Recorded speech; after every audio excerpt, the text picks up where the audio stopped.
Faapaiaina ia statou pati mo le lei le tua. Tell uma.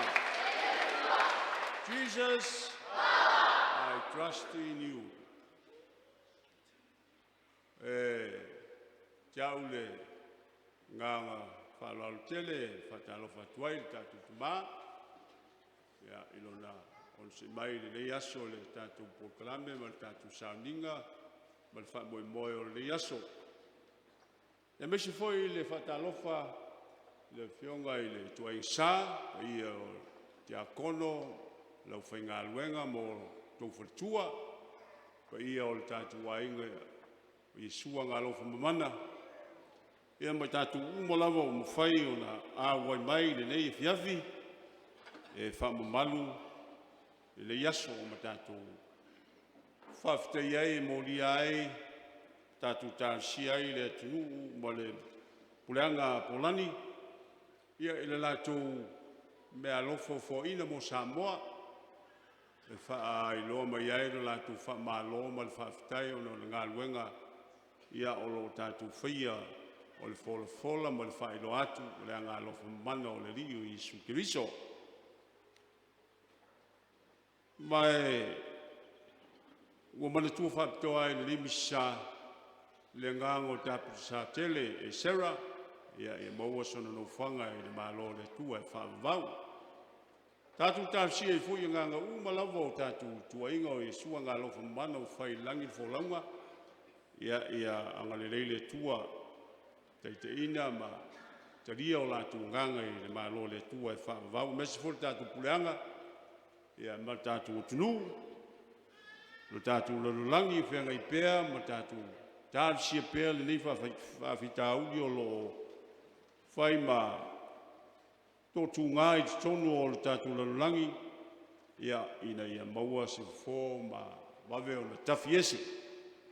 Ma nisi lava o tātou manaonga tātou te momoli ai, i le nei fo i aso, o tātou whamamalu ina ai le tina o Maria i lo na tupu mai e unoa ma le ansala. Le mea lofa lea le tua, ave i le tātou tinga, tātou lala lea o le tātou tāwsi ai, le tātou puleanga o le tātou sufanga lea.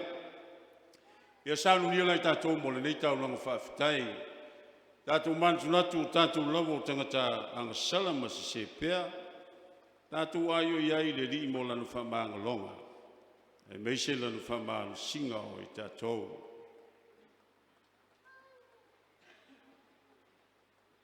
O te tau i le tua o le ona le mana uma, mo tau soe. A lawa i o mawhawhonga ma upu. A mionga no whaia, mo ta whai oi no le whaia. Wau sala, wau mutua sala lawa. O le mele o tiole tuai a Maria paia. Paia uma. Ia o tō tā sia u le li i lo tātou tua. Ia alofa mai a te tātou le tua e ona le mana uma. Whamangalo i tātou mai a tātou sala. Te iatu tātou se aso i le ola e whaavau.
tātou talo.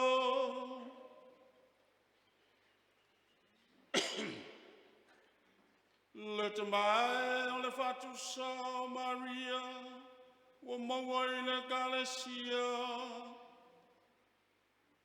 Naia,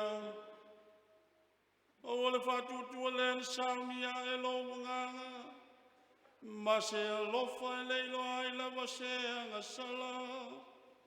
Awana e tausia o ie au no male sala, mai lona fatu atu pumai. Ia e tusia ia e matou ngā luenga, ia leina o lona alofa. Mai e tusia o matou loto lona nofu sauni, mo le whātua tua. Ia e toi sauni e sila lolangi mo lo walo, le o soifua ma pule whatasi mo ma le anganga pa ia, o le atua e totasi mo le whawavau, whawavau lava.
O le wholafolanga, mai le tusi o le kenesi.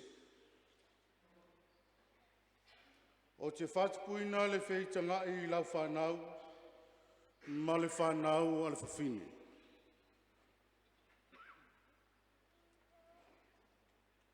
O na warau atu lea o le alii le atua I a atamu. O whape atu I a te ia. O whea o iai oi. O na tali mai lea o ia. Na o whalonga atu I lo sifufonga I le whatoanga. O na o whewhe ai lea. Au awa o le lavalava. O na o lafi lea. O whetala I atu o ia. O ai ea na tau atu I ate oe o e le lavalava. Ua e ai ea I le la au. Na o whai atu ai I ate oe. E aua e te ai ai. O na whapea mai leo a tamu. O le whawhina na e au mai I a te au. Wana au mai a te au le fua o le la au. Ona o ai ai lea. Ona whetalai atu lea o le alii le atua I le whawhina. Se ale nā mea ua e whaia. Ona tani mai lea o le whawhine. Na whasi se mai le ngata I a te au. Ona o ai ai lea. Ona whetalai atu lea o le alii le atua I le ngata. E sili lo malaia I manu vai whawhanua uma. Ma manu vai whauma lava o le vau. Ina ua e whaia le nā mea. E te solo I lo manawa. O le efu e te ai ai I asa uma o lo wola. O te whātupuina le wheitangai I a te olua marfufini. O lau whanau fōi ma lana whanau. Nā te tui momoina lo ulu. A oe e te tui momoina lo na muriwai. Ua whaingoina e a tamu I le ingoa o lana a vau ewa. O wā o le tina o ia o te ngata o la uma. O le upu a le lii.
Folfalanga, mai le tusi e feso.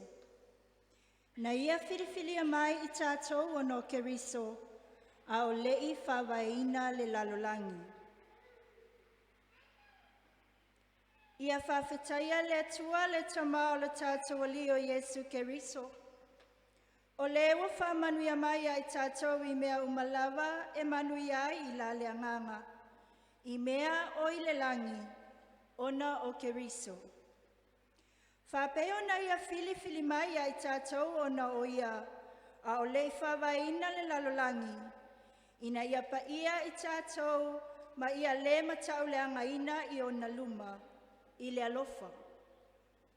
Wana tofia I tātou wana mua, ina ia vea mata mawhai mana, ono o Iesu Keriso, e tusa ma le pule tunoa a lona finangalo. Ina ia vi I ai lona lava alofa tunoa wa sili, o lea wa anga le leifua mai ai o ia I tātou, ono o le wa alofangia. O ia lava wa mātou mawai le tofi, o I mātou na tofi ana mua, e tusa ma le finangalo o le wa matua ngalue I mea umalawa, e tusa ma le pule alona finangalo. Ina ia vea I mātou malaivi I ai lona mamalu, o I mātou o e na mua I whamoe I a Keriso. O le upu a le li.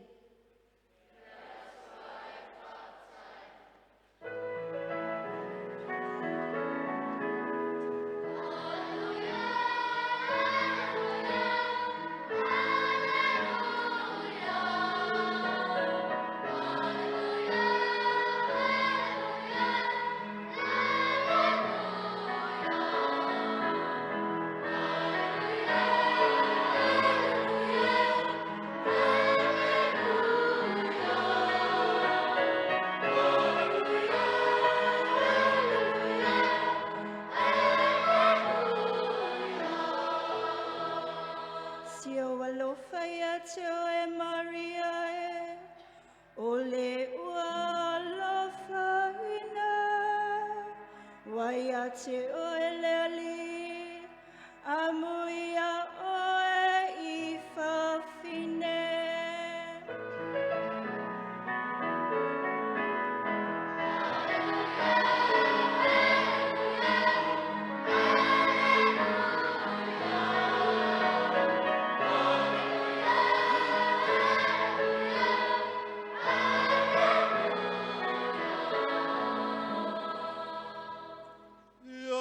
Sile lima o tou.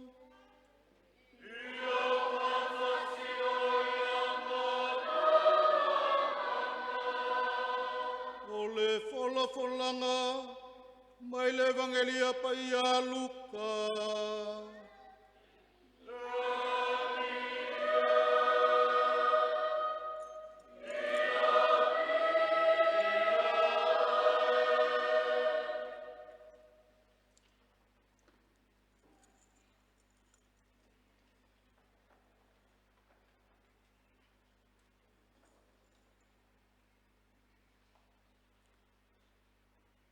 Lona mata upu mua, fola le luas fulmaleono, e o atu le tolus fulvan. Matua o le folanga, si o walofa I ate oe, le walofaina, wa I ate oe le alii. O le ono masina wa awina maiai e le atua, o le angelu o kapirielu le ai o Kalilaia, o Nasareta le ingoa. I le taupou o le ainga o Tavita, ua faufautane I le tangata e ingoa I a Iosefa, o Maria fo I le ingoa o le taupou. Ua urufale mai le angelu I ate ia, o na whapea mai leo ia. Si o ua lofa I ate oe, le ua alofaina, ua I ate oe le ali. Au atu vale o ia I lana upu, wa tau manatu natu fo o ia, pese a le winga o le nei alofa anga. Ua fai mai fo I le angelu I ate ia, Mariai, aua e te fefe, aua ua alofa ina mai oe e le atua. Fauta fo I, o le ato oe, ma e whanauina se tamatane, e te whaingoa i a te ia o Iesu. E sili o ia, e tāua foi o le alo o le sili ese. E foi atu e le ali i le tua i a te ia, le nofo inga a tā vita lona tamā. E whai o ia matupu i le a ingo i a kopo e whapavau. O lona malo foi e le aiso na ngā taanga. O na whai atu leo o mālia i le angilu. A whape whea le mea nei, a wā o te lei loa se tani. Ua tali mai le angelu i ante ia. E a fio ifo le anganga pa ia i lunga i ante oe, e wha malu i fofo i ante oe le mana o le siri ese. O le mea le tā ua ai le tama pa ia e whanau mai o le alo o le atua. Whauta foi, o lou a ingo Elisapeta, ua tō o ia ina ua lo matua, o le tamatane foi lana tama, o le ononga maasina le nei, i lena tā ua e pā. A wai le lava se me tasi e le mawhaia e le atua. Ua whai atu Maria, whaauta, o a unei o le au auna le alii, ia whaia i a te au e tusa malau whetalainga. O nā ese ai leo le angelu i a te ia. O le tala le leia le alii,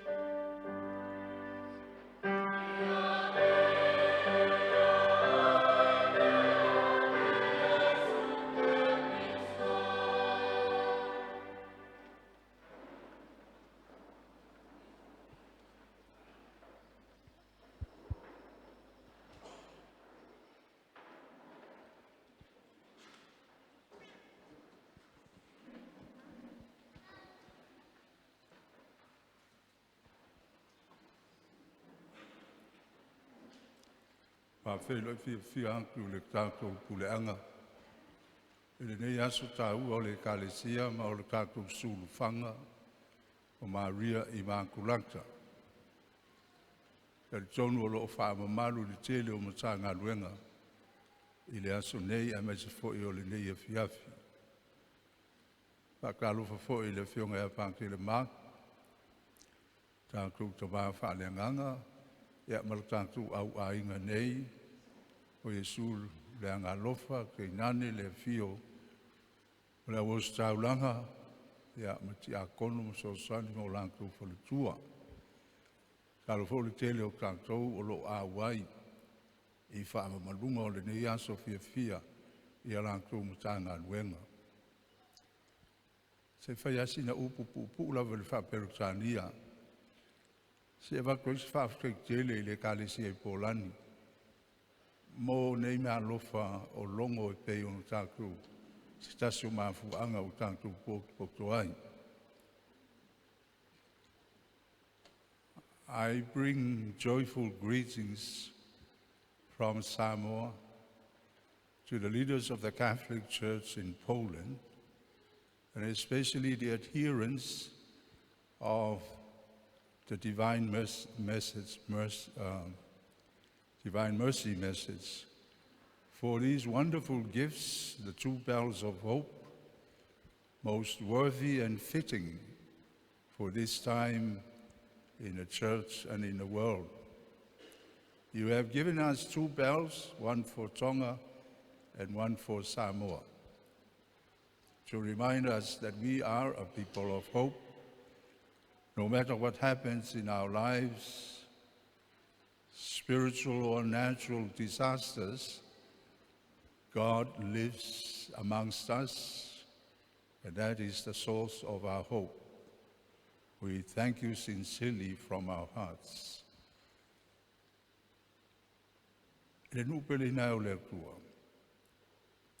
E te taua ona iei seisi e tali atu I oe.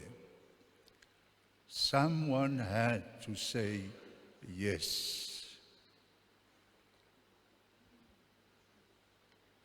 Na amata e le ua I whawhine, le tali leanga le ai. O te le fia au auna, e whai a lo loto. Tātou malama I fua o le ai I le atua malona whirangaru. A lea fo kākou la ngona ina. Le mātango fie, le mālie ma le moni.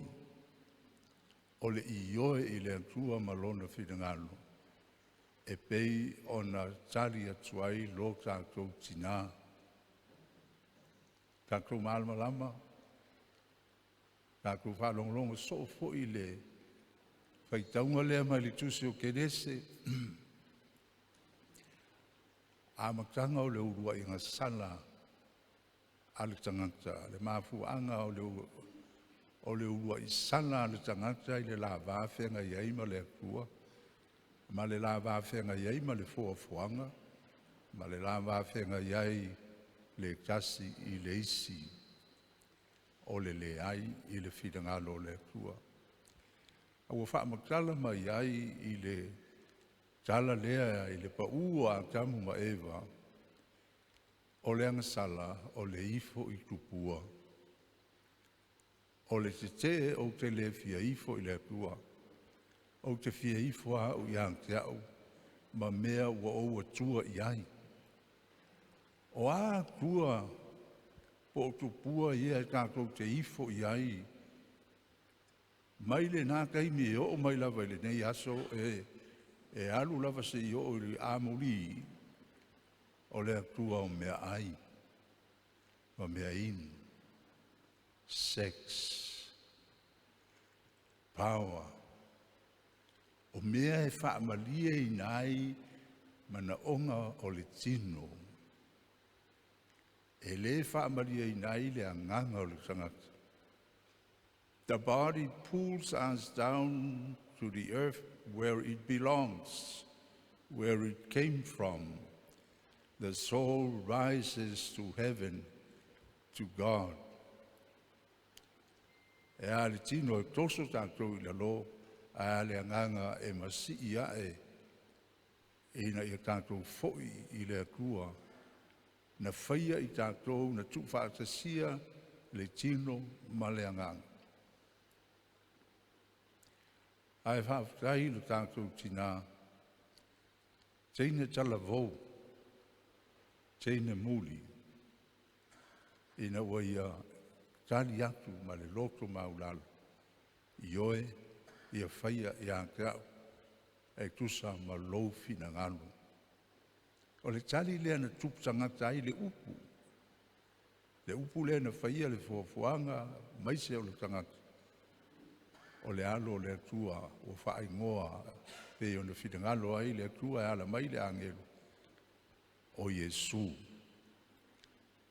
o le whaola lea o le lalolangi o ia lea o le a toa I ai le ioe alo tātou tina awa o le soifuanga a toa o Yesu le alo le atua o le ioe I le whitangalo o lona tama. Jesus was always a yes to his Father.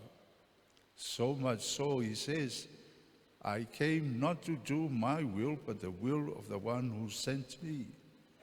And he says elsewhere in the Psalms, here I am, Lord, I come to do your will. O le tali lea na wha tawalunga Yesu le tali alona tina, le na amata mea. Someone had to say yes. And Mary, as a young woman, she dared to say yes. Mele tau ele kale se katoliko le fiat o le ioe a Maria. O le kia yala foi le mo kako. O le ioe I le whirangalo le kua. Lango le anga sala le o se mea lei. A o le mea siri leo na whai ngofia o tātou whai o le anga sala. Whai ngā tāo na whai le mea lei. A o le anga sala. O le mea mutua siri leo na whai ngofia o leo langa. Mea uma I manao iai le loto o le tangata malona tino. O le whai ngofia I a le winga leo le whakale ngā Yesu. E wā piapi le ala I le ola whaavavau. A o le ala I le mālai ai lau tele. Le winga le nā. Whai ngofia I o le anga sala. Ia se whaingata.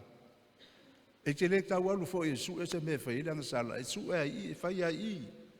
Ai le na whio mai Iesu, whai mai o tu la fono le whengang tua i se ilonga o mea ua vaia mai loa ai.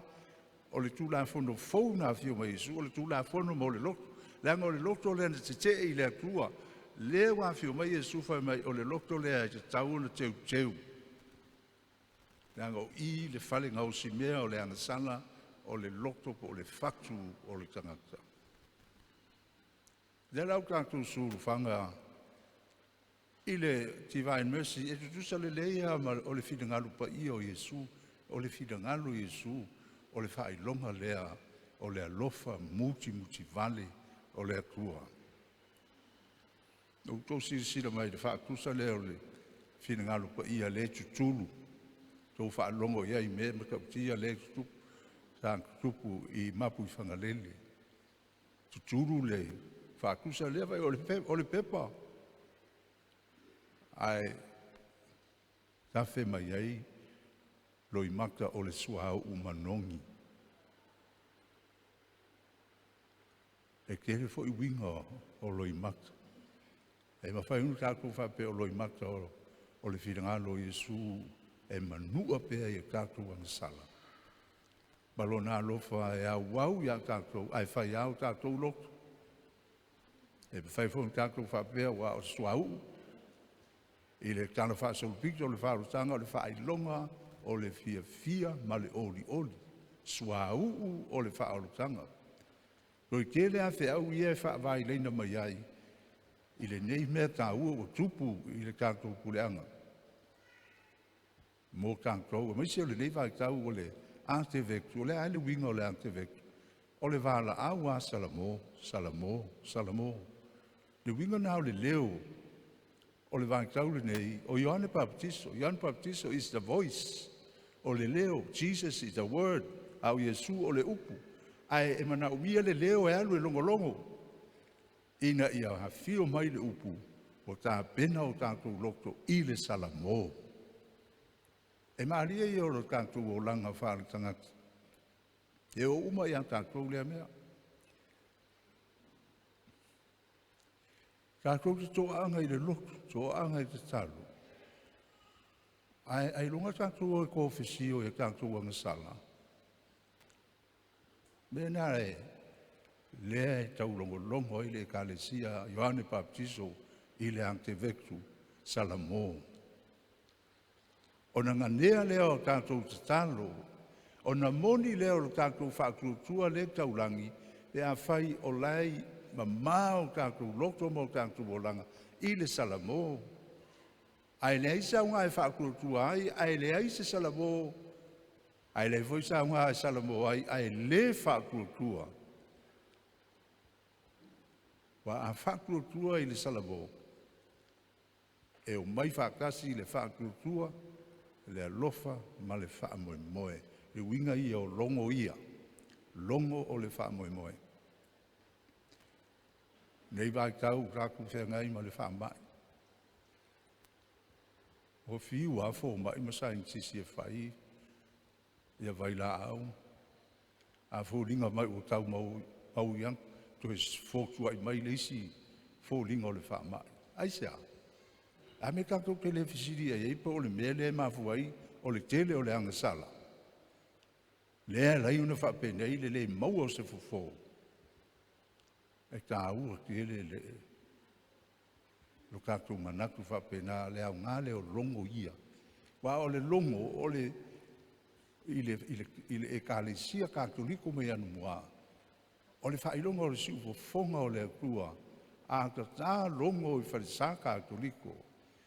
O le wala au le akua i lona nu o mai tātou mafuta. O mai e whailolo o lofa.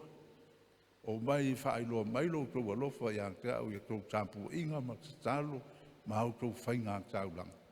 E tā ua leo o longo lea kā tau te whaunga fu ilani i le ekalesia. Maria o le longo leo le whamoe moe. A o leo tu mai Jesu i ang tau le ekalesia o le ekalesia o lana longo tātā lea mo le ekalesia male lalolangi ina ia salamo, salamo, salamo, maliliu i le ali. Tausanga o tūpulanga talavou, maktofinga, au kai lewa aku le aku mai tūpulanga talavou. Mana ik tere le whaka i inga le mai le awa ai le au whaipesi. O tangata mākutua, tangata whaale tonu, o tūpulanga talavou, o tamaiti. O le ekalesia leo, o le winga leo le meu sinoti. Fautasi, malanga whakasi, pepese whakasi. Vai la le mana i o le whau lea mai e. E leo whaipese lea leo waa. Tasi le whau mana i o le nei fiafi. Langa o le telefo tātou. E fia whauā le māloro tangata ia, fia whauā lona ia mauta. Eo ea kākou ia le tivai mesi. Tau le fia e fui whaakasi mais, o le tivai mesi. I am above all. I am near, I am close to Jesus. I go to Jesus in the Eucharist. That may be so, but do you live the Eucharist in your life? O ke riso le ukarisia o le mea lofa mo tangata uma. E leo se mea lofa mo se tasi po se to lua. O le foila. O le ukarisia le se tatou mea tau tino e le na o le tivai mesi. Peo se tangata e to tasi foi. Po Maria foi. Nei whapea o le mea le au tau. Le ai. Vai ngā la pa udua kako mea. Whaalongo i le ekalesia malana o onga. Wale whaalongo i o tau whaalongo anga langa o isi teimi. Wale tusa whaalongo anga ma le mea moni. Ia vele ne iaso seisi fu iaso i toe longo i tātou. I le pomu le na pā le tātou. Mafutanga le na whai e le tivaimas. O ngalu i tua pe na umai foi i umai a isi a mea. Po lai o akutua i au loku mo tanga rwe. Tātou ti a kono so sanu whalitua. O whaisi tātou me whai pele ai. Po utia i foi tangata i e whaktaria lantou ai. Tātou whaamai pai pā. O le sinoti toi whango i tātou whautasi. A whai ke fiola ko kasi. Ola whautasi o le manusi anga le nā. Wa ele teimi e mape vai lo vai. Au lai e isi e lango e tai o i le malanga. Lango le malanga e a ngai i le langi. E le aisesi e lafo, e tu lafo ina i tawhao leo langa. E tātou te o whakasi. Taimi o le whamo e moe le ang te vektu longo ia e whamanatu ai. Ia tātou o longo tātā o le whamo e moe mo le lalolang. Mo Samoa. Ina ia tātou salamo ma whaalongo i le leo o le longo tātā o Ioane Baptiso. Ai maise o le ioe o lo tātou tina o le kaiala le tātou te sāwa wali ai. O umano tau silfia fuafuanga mo i nei o le avea i nei ma fioanga o le angalofa mamana, the Shrine of the Divine Mercy. E au fiai Saint Teresa, e au fiai e su tama mea, o le tu whaaktasinga, ma le tongala wapi o sangataana i le tūlea, tu whaaktasi umalava o le Shrine o le Divine Mercy. E le ai se Shrine, pa le ai se falsa, umano ukala noa ia autou, o le lui tau lea mō tātou. E le se whalesāre me le o le hō, le whai ai mea ai, whai ai siwa. E le ai, le mea tāla whea ngai, mō le kauranga pa i o le bisama, le whaafi o le ukaristia. Tō tātou, o le tali naua i ang tātou, le au aingo le Divine Mercy. Ama Yesu apei o le whatu sinapi, e le se tino.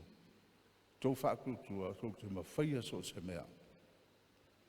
Ia, se i kako maka pe i eini whakusi napi whakutua o le au ainga o le Divine Mercy i le pule anga Samoa. O mea na e tautala, o whakasi ma le te talo, O na ato leo tino vātau sidi. Ai o le tatalo e leise ngā luenga, po le ngā luenga fo i le aise tatalo. E whai ase pā ua i le atoa. Maria e le na onu tatalo, ai na tausi e su e le usebea whai ngofie. O ia i kupito mai. E ese le whai ngatā le ngā luenga alu tātou tina, e o ai le koruse o muri ai lava. Mele tau o le ioe e ioe lava se i o i le koruse. Si o walofa Maria, tumu oi le karasia, wai ante oi le ali, manuia oi fine uma, manuia o Yesu le fua lo walo, Maria pa iai sinao le atua, ia e tārusia i mātou tangata ansala. Wale i tuaso lo mātou woti, ona o ke riso lo tātou walii. Tātou walo e whaapaia ia le longo, ma o te wala au i le pailau tusi a le Tivine Mercy Oceania, sina ia le sina ina ia whaitau mai, ia pe whaapupu mai fu ia le whiau lena a mai Polani, whaamtala mai ai ia le longo, ma longo ia wa mai Samoa Matonga. Taftaila o sionga, tamao puleanga, a ki epe kopo alapati lui mata ailinga. O lau o fionga fo i o le whaau leo le tuainga o Yesu anga alofa i le Oceania. Sina tala pupu whaamamala mai i a ne alofa nei o longo. Fo ia maia a wala mai tangata Polani ma tutono le Oceania o le upapea mai. Dear brothers and sisters in Christ, I would like to inform you about the Bells of Hope for Oceania.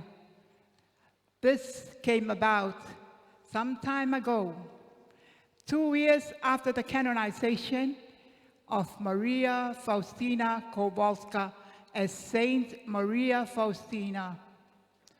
Saint John Paul II made an announcement, a solemn act, entrusting the world to divine mercy. From there, in the Basilica of Krakow, the Divine Mercy Shrine, came forth the seed that was to open up and become a flower in the next 2 decades. Hence, the initiative of these Bells of Hope. Those who funded the bells are the people, dedicated people of the Divine Mercy in Australia. This has come about from 2 congresses held in Australia, whereby the last was in 2018, but whereby a lot of bishops, priests, and all those who are Divine Mercy members are so dedicated that they did not want to miss the talks and sharing of the message of Divine Mercy.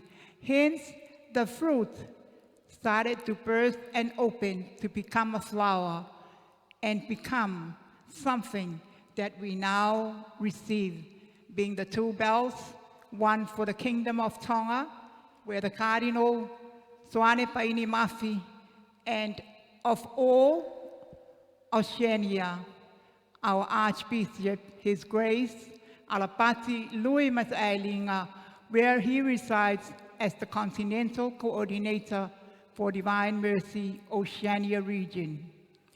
According to the letter, I'm trying, because it's got 3 pages, I'm trying to bring out the main points, that the reason for them sharing these gifts, donating these gifts by the people of Australia and Poland, was to bring about not only for the big countries like those in Brazil, in the Philippines, in Germany, in America, but they also want to know and take part for the people of the small region, of the small countries, of the small islands whereby exist in these small places, Samoa, and Tonga, that they say it brings about the feeling of the unity of God's children.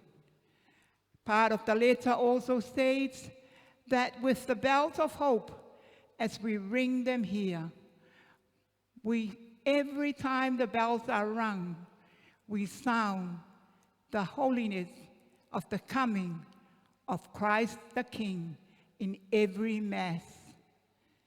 Now, with all divine mercy, which has appeared to grow wild like a wildfire in the ocean of Oceania, the people have really admired and have followed the message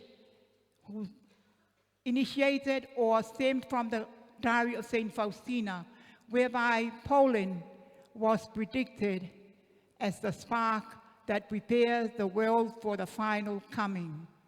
Now they want that spark to shine from the Oceania, from Samoa, because they know and they feel, they witness how dedicated Samoa is, that Samoa has got the hope.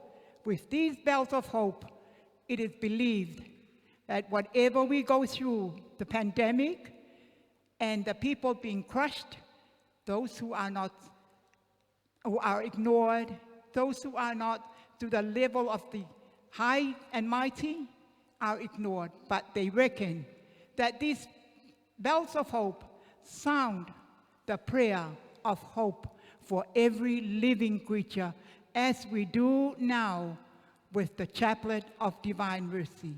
In Jesus' promise, they quote, "I will grant every possible grace. Whoever recites this chaplet with full trust in my mercy, I will grant them whatever they ask for." And we here in Oceania have been given the gift. With these bells, as we ring them, we sound everyone the preparation for the final coming of Christ our King. The bells are also more like sacramentals. We sound them, the people take notice. They stop and think, is that the bell for me to receive the hope that is promised by Jesus himself? And they have wished us good luck with His grace, Archbishop Alapati Mataaelinga, with all the blessings by the Archbishop Marek when they blessed these bells in the Divine Mercy Basilica in Krakow, with the full intention and the full wishes for Samoa to continue to flower as it is, and as it is hope that one day we will have the walk home as promised. Thank you very much. On behalf of His grace, please accept a most sincere acknowledgement and gratitude for the gifts given to Samoa for so many reasons, so that we do not have our hope down in the grass, but we hope in the mercy of God. Thank you. Soifua. Right.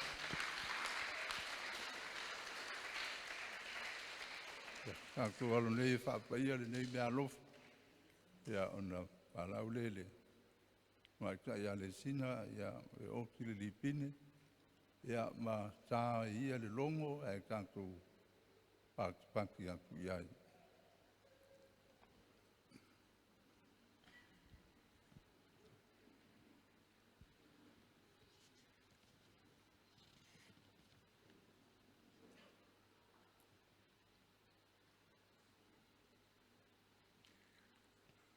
The Lord be with you. And with your spirit.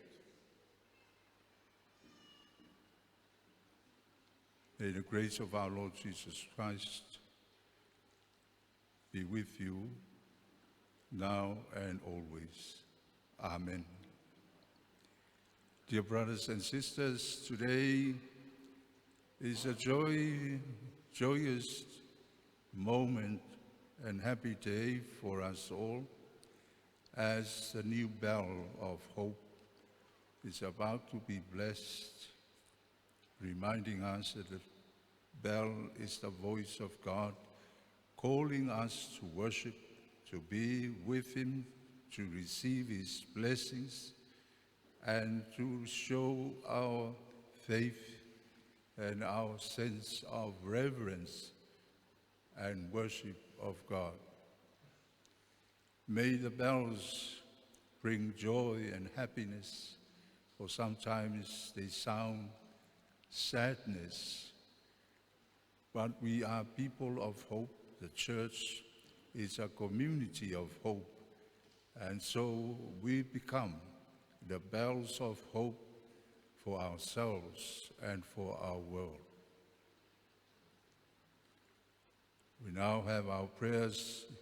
Your response is, gather your church from all the peoples of the world. Response, gather your church from all the peoples of the world.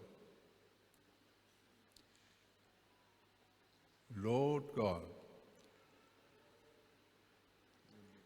you never cease to summon us to unity and faith, so that as we are gathered at every moment, we hear your call, our spirit may become more and more alive in our lives as an act of hope in salvation. Response, gather your church from all peoples. Lord God, your will is that we, your people, become a full sign of your presence in our world. Response, gather your church from all the peoples of the world. Lord God, you teach us to share in each other the joys and the sorrows of that, our mutual love, while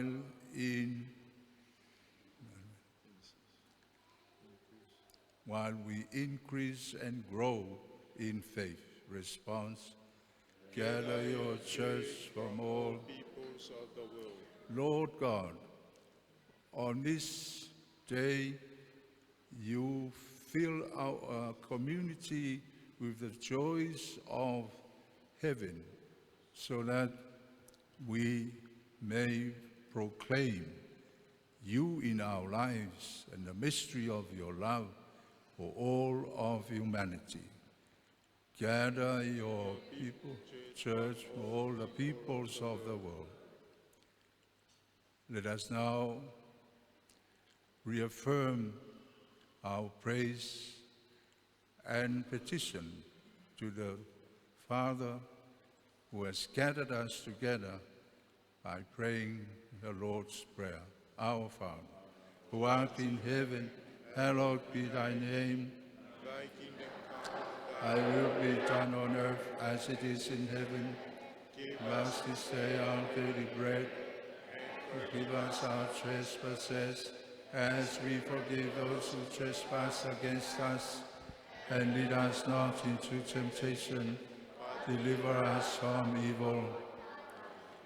God our Father, send your Spirit to bless this bell, this gift from our people in Poland and Australia, to remind us that we are a church and a people of hope, that you live with us, loving us and showing us your mercy. May it remind us, your church, that we are the bell of hope for our world at any given time, at any given place, now and always, through Christ our Lord. Amen.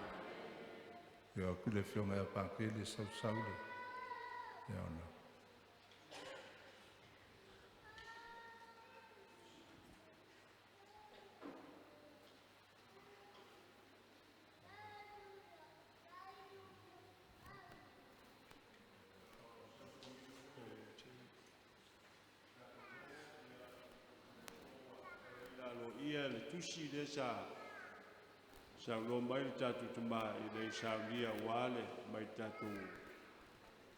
tatu fatisinga lea mo mai atu ia Faapaiaina i fo'i fatasi ma le tatu longo.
Tātou longo e teu le chapu leku mai I mo le taimi nei, se I maua se tātou wharisā, e ana teu tu maua I le I nei, I le whioanga o Iesu le anga lofu.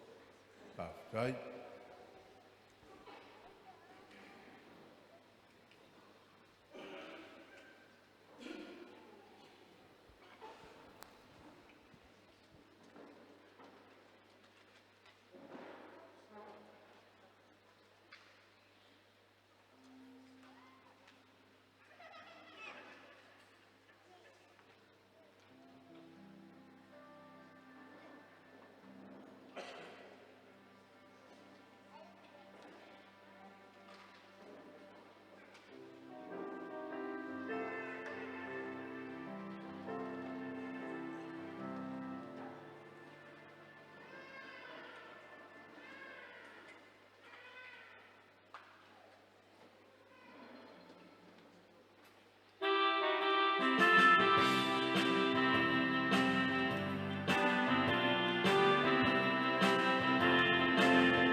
Lau tau tutalo nei le tali le leia, lau tau langa malau tau tau langa, e le tua le te maa, e ona le mana uma.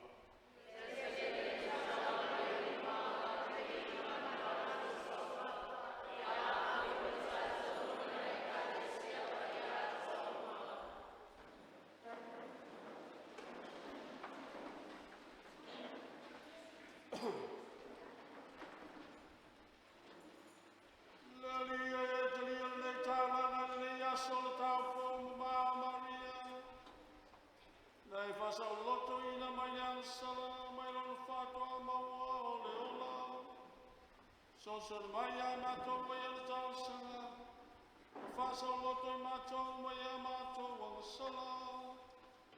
Ola mato wale nei, swapo Yesu Kristo, lo mato wali.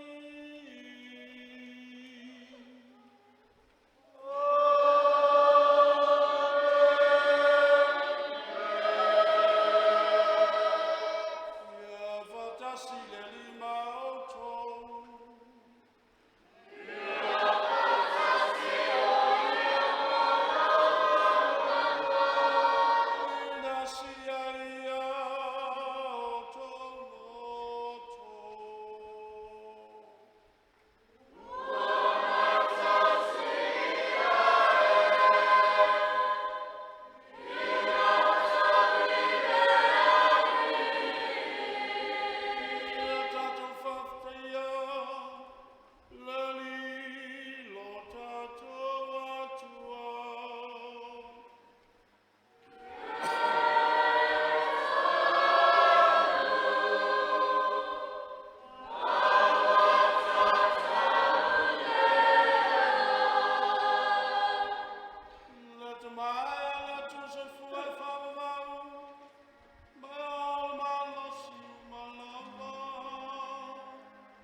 Faapaiaina tu ia te oe. E te lei whatangaina seina o le ansala tamu. E pai le tau paupa ia o Maria. Wa tumu i le kalesia. Wa tonu o ia o le avea o sa tina. Wa whenga i malo walo. O lau whai longa o le whiawhia i le kalesia, i lona amatanga, ma o le wholawholanga, o lona atoanga e pei o le whatoanga whai anō whatane, mō ke riso. Ua pupula i le matangofie, a wau i o le taupou, ua sili lona mama. O ia na filifilia, e whanga mai alo walo, le te mai mama mama, e ave se a matou anga sala.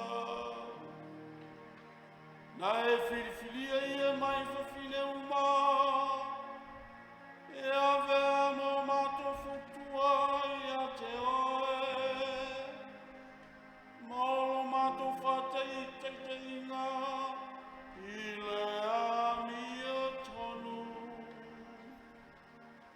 Olo matou whiawhia, matou te whatasia i mole wanginu mai le langi. E pepese atu i lovi i ngā whai tūmau.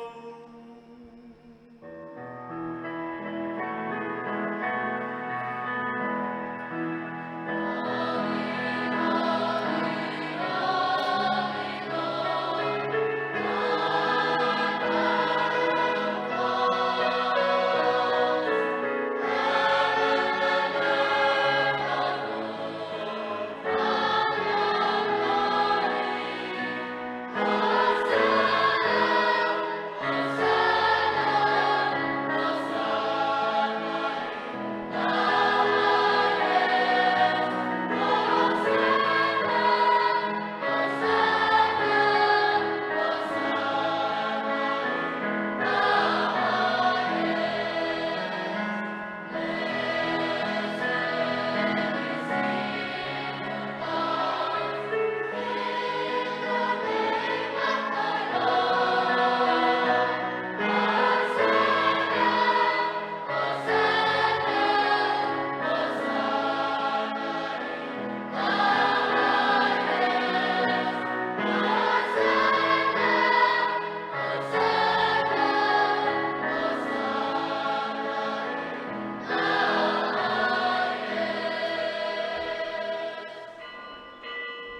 Faapaiaina nei le alofa pei o te tō i fo le sau. Le aveai i la tau o le tino, o le toto, le mātou lii o Iesu te viso. Au le tu i nātu o ia le oti se oti na Italia i lona lava malia. Le tango ia i le reto, o vatu e ia i ante oe le whawhitai. O tofi tofi e ia o le reto, o tu atu lona usoo, ma Faapaiaina. I la whatango fia, o tō mamai ai. O lo tino lenei, e foina moto.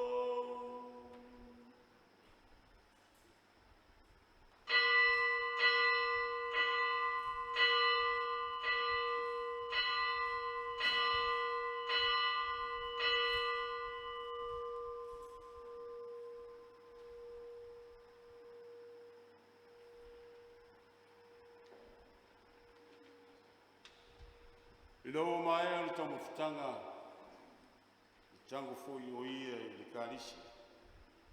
E toe watu e ia i ante oe i whawhitai. Wa tuatu le karisi i lo nau soo ma Faapaiaina. I nā whatawhia o tō ma whainu iai. Ole ipule nei o lo toto, ole toto le whengai o fōu, ma le whawawau. Ole a whamalingi ina ia, mō tau matanga te tōtele. Ina ia whamangano ai ang sala, i o tō whaile nei saulinga, ma whamana tunga au.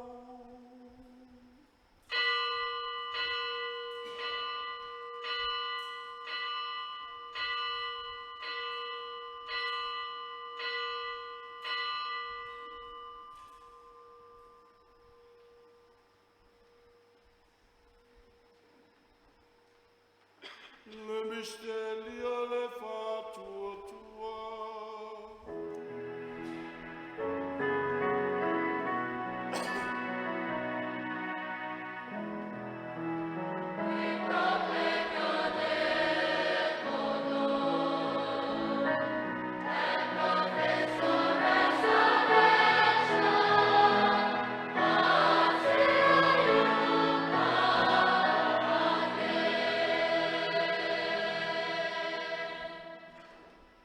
Whama te tunga ono na mali mono na te tū mātou te moli e tuai a te oela te mai lei a reto le olo ma lei po le whaalutanga.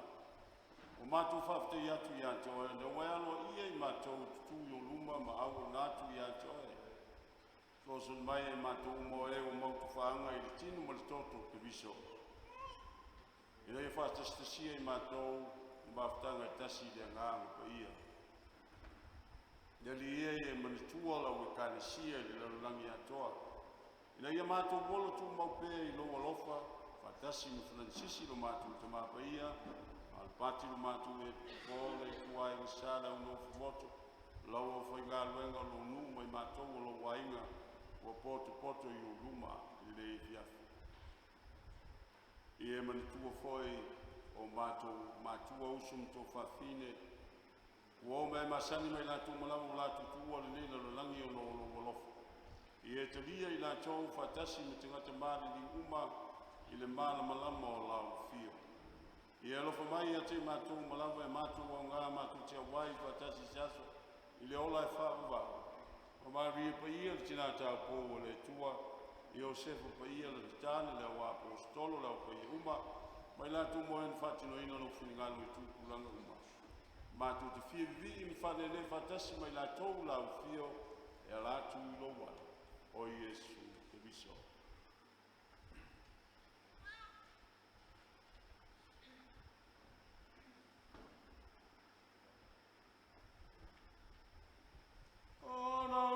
tasmaya maya teia.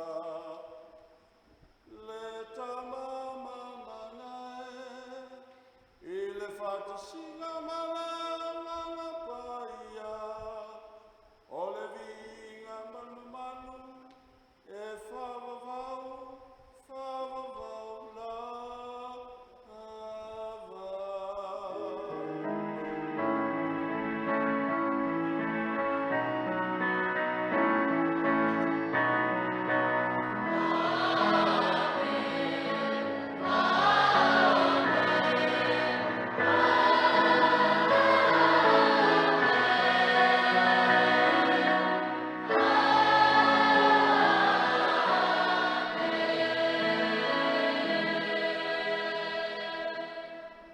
Ole boy ngal tato li faula.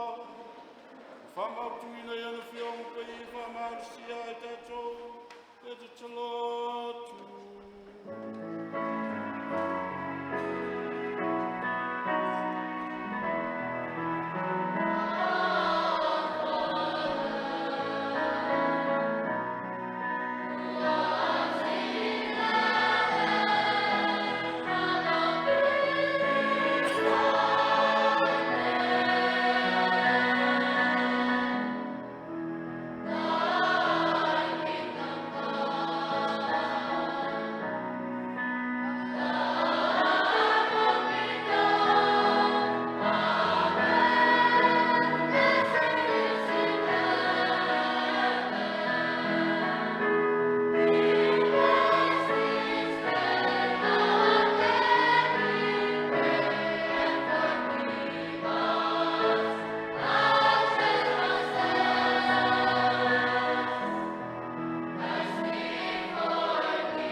Lave ai batou, lave ai batou.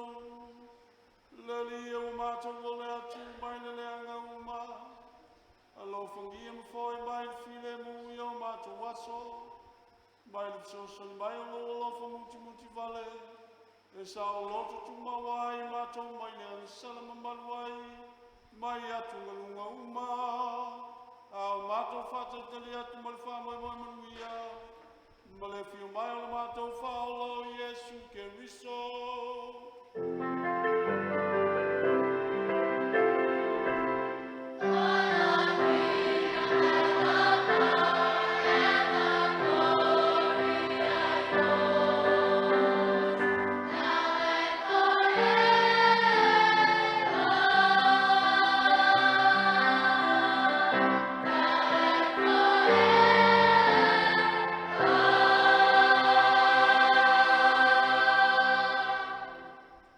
Yesu Kristo na fetela yatu yo o apostolo o te tuatu yatu tau o file mu o te fo yatu tau.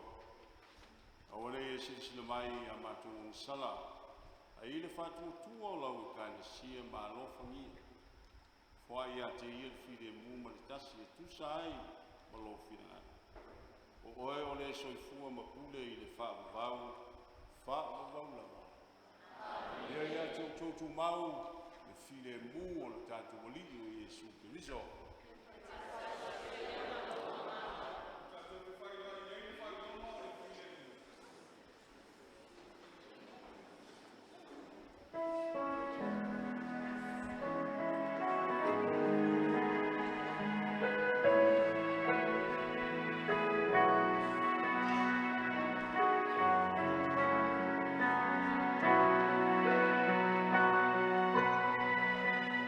Lamb of God.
Lamb of God, who takes away the sins of the world. Happy are we who are called to his supper.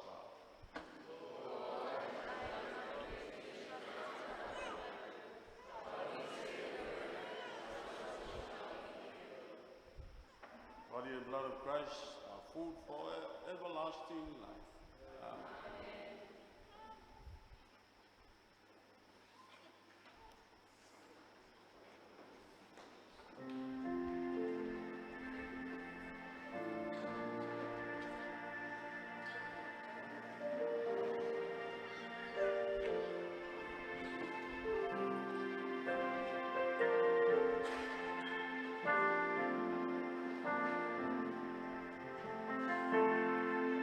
Amen.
lava le tātou patipati, mai toi mai se patipati tele, mo le tātou vipese, ia ma tātou umama le tātou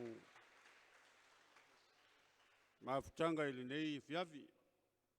Salo ele isau no fai u tātou tama, ma mai le whamunianga, ia le anganga foi, le anganga utumu i le whaafitai, ia ona o le awai mai pēo le tātou tama, ina o le o toe mawalo na malosi, le lava o lo whaatasi mai pēa malangolango ma whamalosi, mai le whamoe moe, ia, me o na utou sile fia ma tātou loe na le fiafi, ia o tele foi isi mea o tātou whamaluina, e o le tātou, o le sulfanga o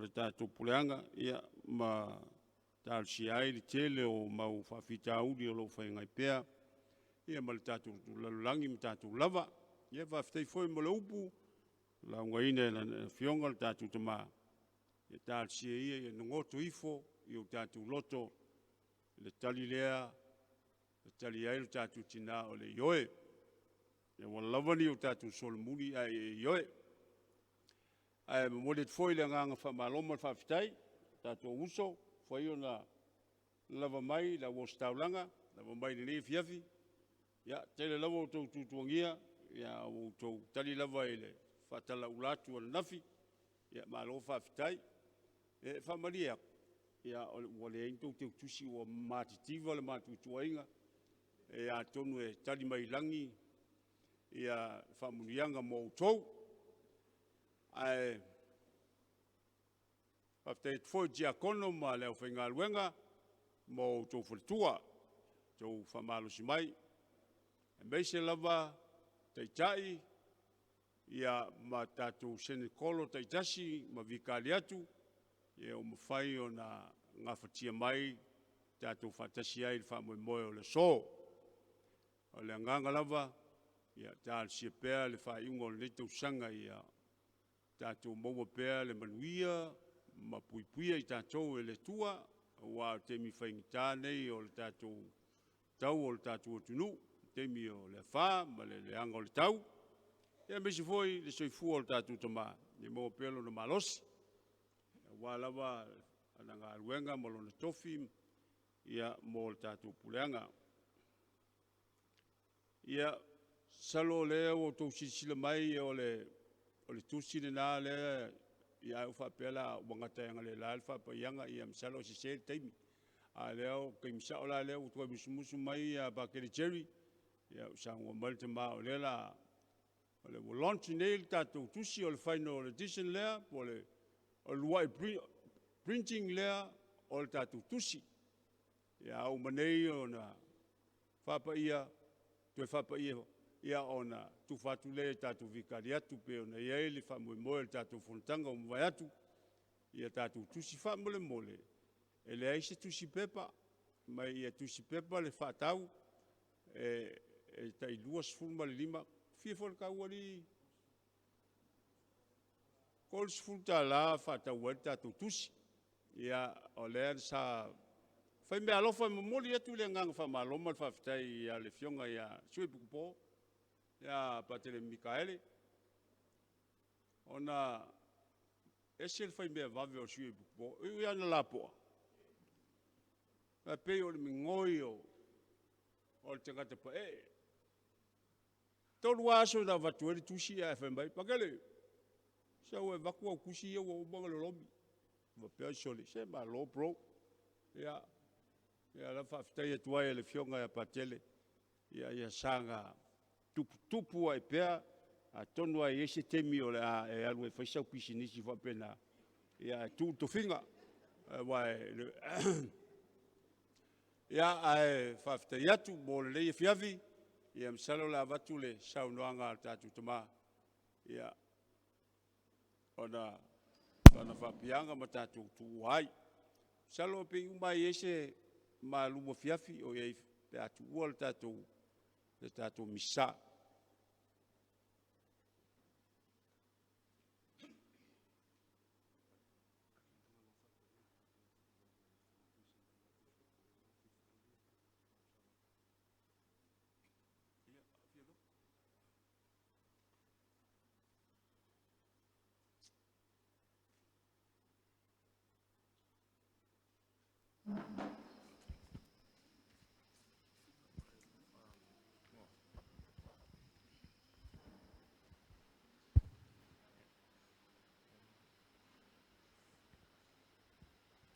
ia whawhkai mole. Ngā ruenga whātango whio kāpinaina e ngai pākele ma tātou komiti a mese whai o kou sa whāsol tō whākrutua I le whiau e ona tātou moli mawina. Ngā nei le nei whaoloanga mō tātou le ngana Samoa ina I tātou whaitau ai ma sanga malama ai ia mai se tātou tamu whai e o lai le nei whiau pa ia. Ia, o le wai taimi le nei ur kirisimasi ur taimi o mea lofa. Sa no pang te le tolu se fulu. Ai, mana ia pa tu ifo le lus fulu. Sfulu lima pang tele ma le au londa au wa. Ai lima pang tele Mikaele. Mo le ngā luenga le lei, tātou te talo. Lea tu ai, whaafkai tele mo le nei fo I mea lofa. Nei whaoloanga o le whaakultua o lou nu nei. O lātou whaasoa. Ina I antili loa ma malama ma ola ai lo nuu I le whiau ka ua o loa lofa muti vale mai le amutanga e o lava I le whaavavau whaamanuia le au ainga nei a loko tele ma vai mama ia e mamori le nei whiau fia mole la lolangi o la mātou o lenga le nei ona o keriso lo mātou alii. Amen.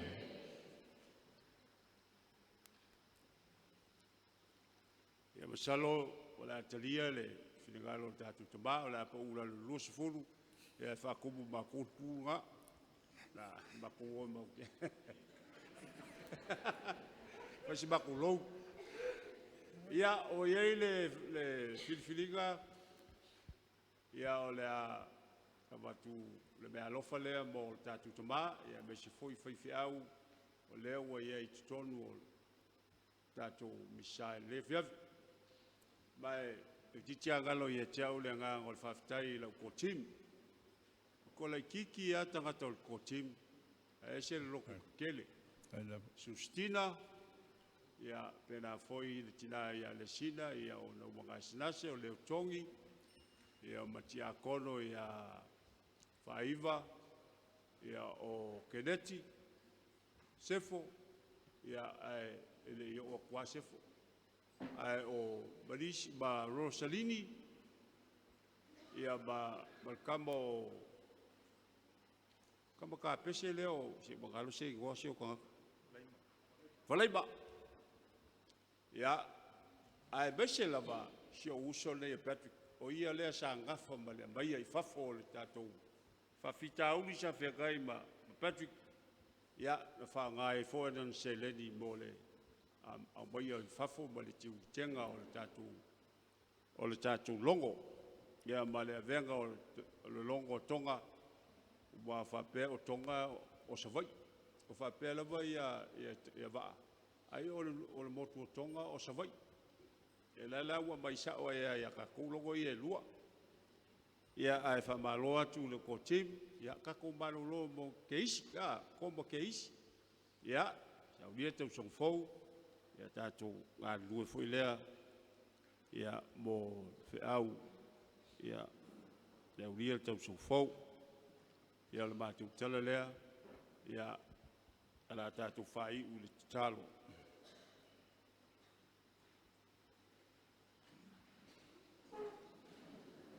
Le li ilo mātou tua o lo walofa le whiriwhiria ma ai Maria le tau pou ma whasa o loto ina ia mai le angsala. Vele nei sakala meta o le alofa e whasa o loto ai mātou mai a mātou angsala. O la mātou o lenga le nei ana o ke risa la mātou ali.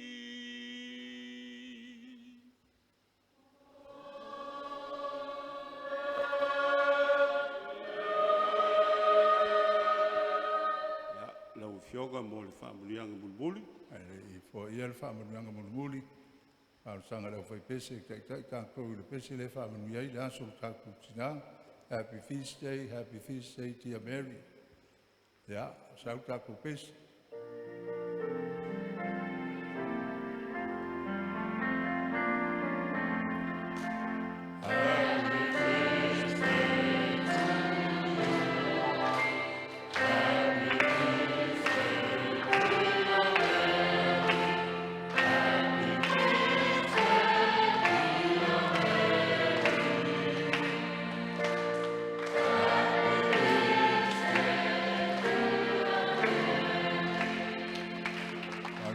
kātou sūwhanga, usu mai manuia le kātou sūwhanga, ia.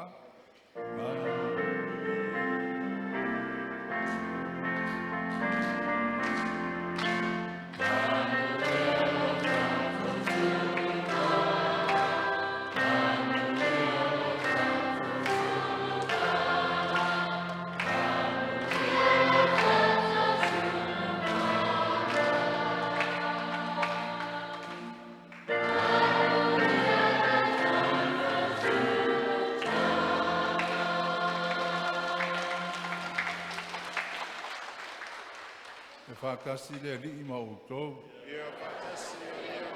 Whanamuia outou e le akua siri siri esi. Le kamā, le alo, ma le anganga pa ia. Le